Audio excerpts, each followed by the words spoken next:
My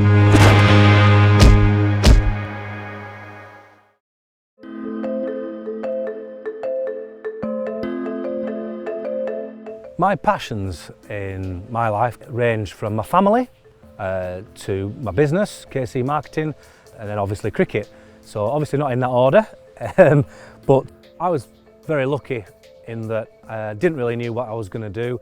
I went for an interview at Yorkshire Television and liked the whole setup, but didn't really light any spark in me. Luckily for me, my father set up one of the only 3 PR agencies north of London in the 1970s. I sort of fell into that because I kind of like admired the way he communicated with people, uses people skills, uses writing skills, and I found that I liked books growing up as a teenager. That probably makes me a geek, but I like books, I like reading. If you read, you can communicate with people. If you can speak, you can communicate. But if you like people, if you like yourself, you can communicate with people. And I found that the skills that my father had in all those have been passed on to me. And I really think that he was a big influence on me setting up my own business. Unfortunately, when he was still alive, he did say that I was too old to set up a business, but I recognise the reverse psychology in that and have taken that on board. But yeah, my father was a big influence on me setting up my own business.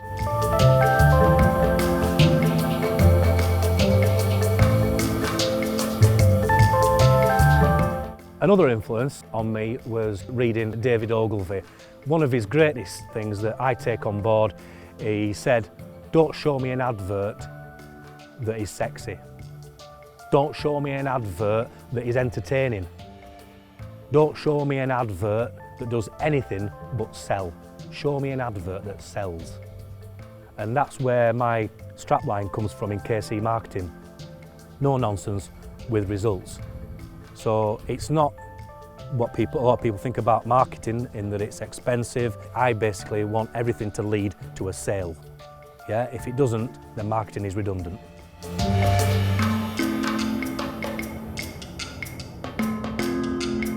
Technology changes rapidly. You know, the iPhone, the iPad, etc. Things change really rapidly. What hasn't changed in marketing is the simple premise that people buy from people. That will never change.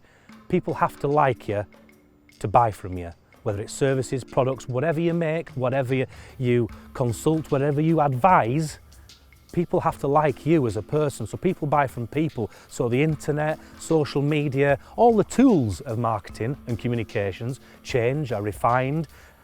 But the simple thing is that it's a people industry, is marketing. People have to like you to take on your advice and to trust you eventually.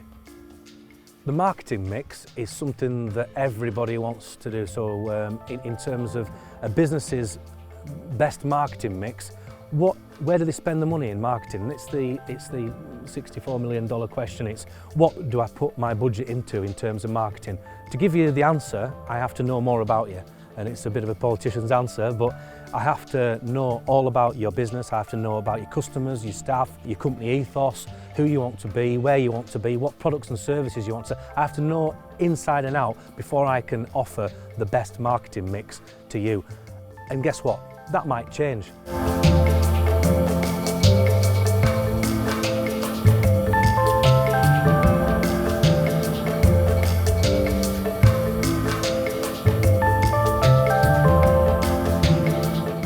A guy once said to me, "If it's not broken, don't fix it." Well, that absolutely drives me mad.